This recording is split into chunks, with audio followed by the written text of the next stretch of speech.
Students, welcome back to my channel. I am Shifali Agarwal. तो आज हम पढ़ने वाले हैं क्लास 9th इंग्लिश की बिलीव्स बुक की हमारी first poem the road not taken. ये बहुत ही ज़्यादा वेल नोन पोएम है और बहुत ही ज़्यादा फेमस पोएट ने भी ये पोएम को लिखा है। ठीक है, तो और ये पोएम जो है आपको एक बहुत ही अच्छा मैसेज दे के जाने वाली है, तो इस वीडियो को लास्ट तक ज़रूर देखिएगा। तो सबसे पहले हम पढ़ते हैं इस ब्लू बॉक्स के बारे में। This well known poem is about making choices and the choices that shape us. ये पोएम जो है बहुत ज़्यादा वेल नोन है और ये किस बारे में है? ये चॉइसेस के बारे में है कि आप कहीं ना कहीं लाइफ में आपको चूज़ करना पड़ता है।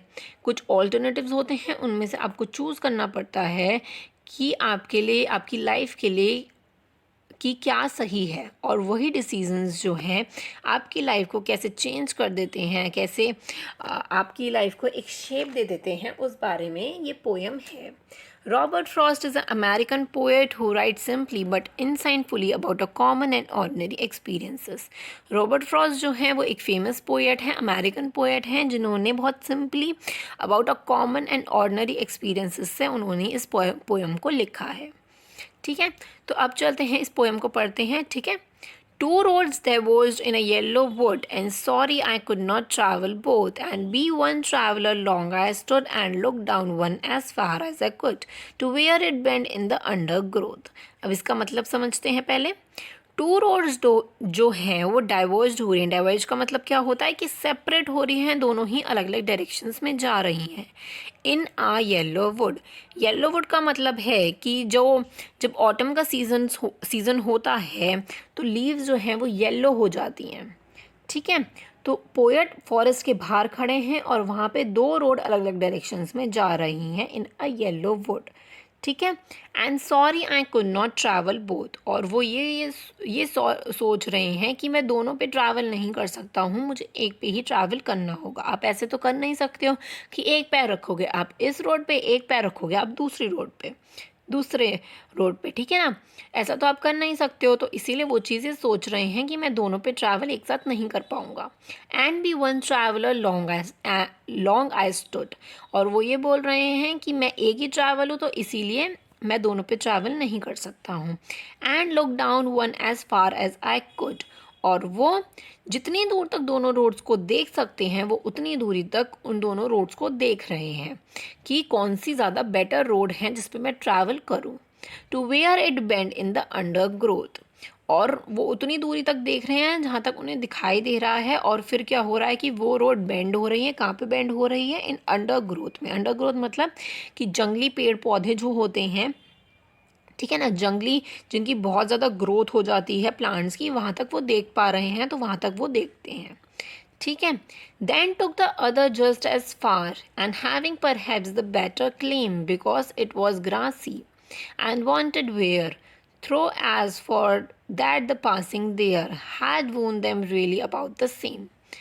Then took the another just as fair. क्या मतलब है इसका?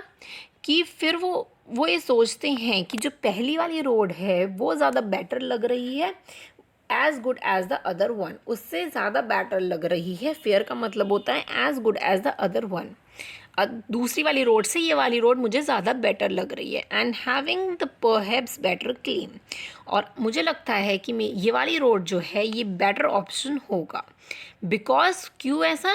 क्योंकि it was grassy and wanted wear, क्योंकि ऐसा लग रहा है कि ये वाली जो रोड है, ठीक है, वो बहुत ही ज़्यादा अनयूज्ड है, किसी ने उस रोड को यूज़ नहीं किया है, और हैड नॉट बीन यूज्ड, वो बिल्कुल भी यूज्ड नहीं हुई है।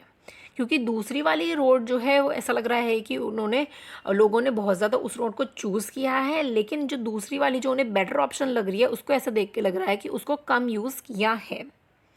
Through as for that the passing there, लोगों ने उस रोड पर कम गए हैं, इसीलिए वो मुझे बेटर ऑप्शन लग रही है। उन्हें कैसे पता चला कि जो रोड है वो कम यूज़ हुई है? क्योंकि जब आप रोड पे चलोगे ना, तो जो ग्रासेस होती हैं आप उसे वो कुचल जाती हैं, दब जाती हैं थोड़ी सी, तो आप इससे अंदाज़ा लगा सकते हो कि कौन सी रोड पर ज़्यादा लोग गए हैं और किस रोड पे कम लोग गए हैं।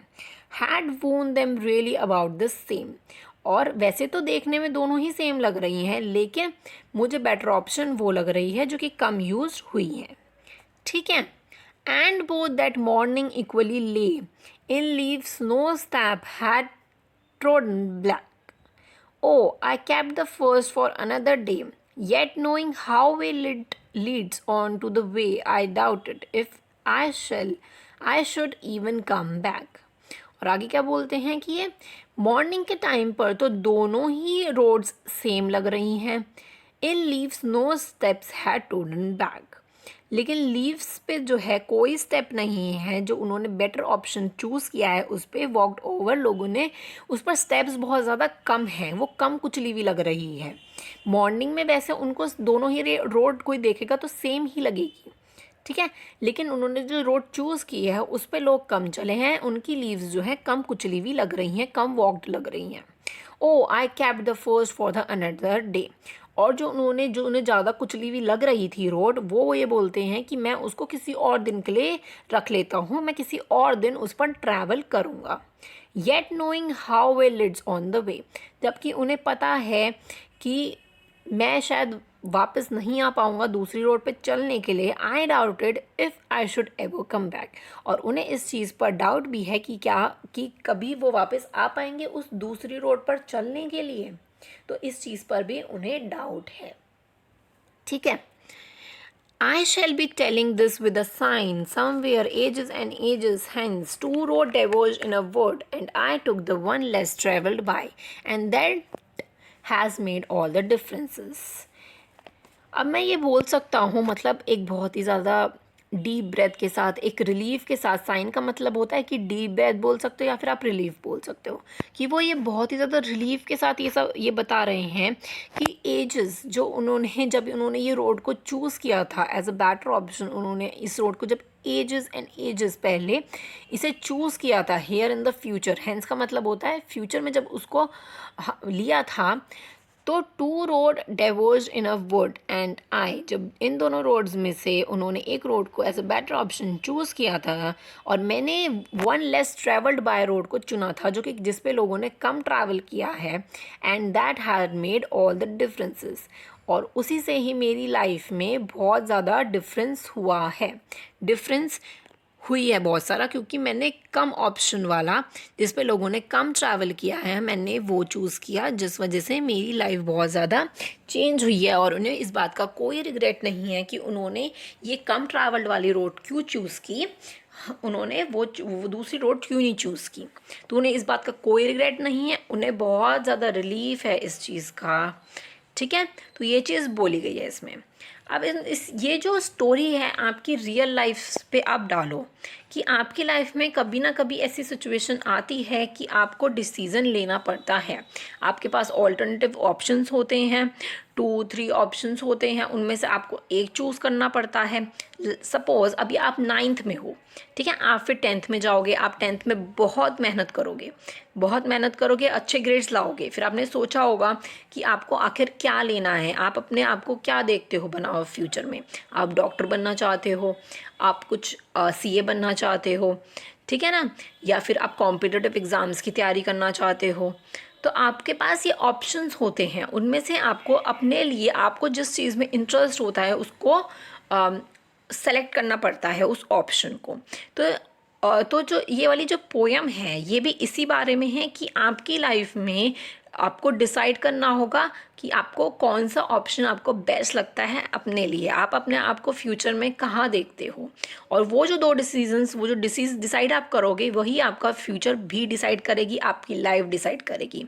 ऐसा ना हो कि आप बिना सोचे हुए कोई भी ऑप्शन चूज़ कर लो. आप सोचते हो कि मुझे साइंस बहुत पसंद है लेकिन आप लो कॉमर्स ले लो, फिर आपको बाद में रिग्रेट हो कि मुझे साइंस पसंद थी तो मैंने साइंस क्यों नहीं ली. तो ऐसा नहीं करना है, आपको बहुत अच्छे से सोचना है कि कौन सा मेरे लिए बेस्ट डिसीज़न होगा मेरी लाइफ के लिए, कि मुझे बाद में रिग्रेट बिल्कुल भी फील ना हो, ठीक है. तो ये इस बारे में ही पोयम थी कि आप वो चूज़ करो जो आपको लगता है कि आप अपने आप को फ्यूचर में ये बना हुआ देखते हो, आप इससे आप ये बन सकते हो, तो आप वही ऑप्शन लो, वही ऑप्शन चूज़ करो, ठीक है. तो ये था एक इम्पॉर्टेंट मैसेज जो पोएट आपको देना चाहते थे कि सोचो आप ज़्यादा कि सोचो कुछ भी चीज़ डिसाइड करने से पहले, कोई भी डिसीज़न लेने से पहले। अगर आपने एक बार साइंस ले लिया कि आपको डॉक्टर बनना है, आपने साइंस ले लिया, ठीक है, तो आगे भी आपके पास जब डिसीजंस आएंगे कॉलेजेस के कि आपको कौन से उसमें जाना है, तो आप उसी के अकॉर्डिंग आप डिसीज़न लोगे, क्योंकि ये 10th क्लास में आप जो डिसाइड करोगे वही आपका फ्यूचर भी डिसाइड करेगा। ठीक है, तो ये था एक इम्पॉर्टेंट मैसेज जो पोएट आपको इस पोएम में देना चाहते थे। आई होप आपको ये पोएम अच्छे से समझ आ गई होगी। नेक्स्ट वीडियो में हम करेंगे इसके एनसीईआरटी क्वेश्चंस। इसमें जो लास्ट में मीनिंग्स दे रखे हैं वो भी पढ़ लेते हैं। देवोश का मतलब मैंने आपको बताया था सेपरेट और या फिर डिफरेंट डायरेक्शंस में वो रोड जा रही है। अंडर ग्रोथ का मतलब जो कि प्लांट्स एंड बुशेस की बहुत ही ज़्यादा डेंस ग्रोथ हो गई है, जिसको आप जंगली पौधे प्लांट्स बुशेस बोल सकते हो। Wanted wear had not been used, जो कि यूज़ में नहीं आई है, जो रोड यूज़ में कम आई है, जिस पे लोगों ने कम ट्रैवल किया है। हेंस का मतलब होता है हियर इन फ्यूचर, वो फ्यूचर की बात कर रहे हैं कि अब मैं बहुत ही रिलीफ से बोल सकता हूँ कि जो मैंने चूज़ किया वो सही चूज़ किया मैंने। ठीक है ना, तो आई होप आपको ये पोएम अच्छे से समझ आ गई होगी। एनसीईआरटी क्वेश्चंस हम नेक्स्ट वीडियो में करेंगे। ठीक है, और अगर आपने मेरे चैनल को अभी तक सब्सक्राइब नहीं किया हो तो प्लीज़ मेरे चैनल को सब्सक्राइब कर देना और इस वीडियो को लाइक भी कर देना अगर आपको पसंद आई हो तो। मिलते हैं नेक्स्ट वीडियो में। Thank you so much, bye bye.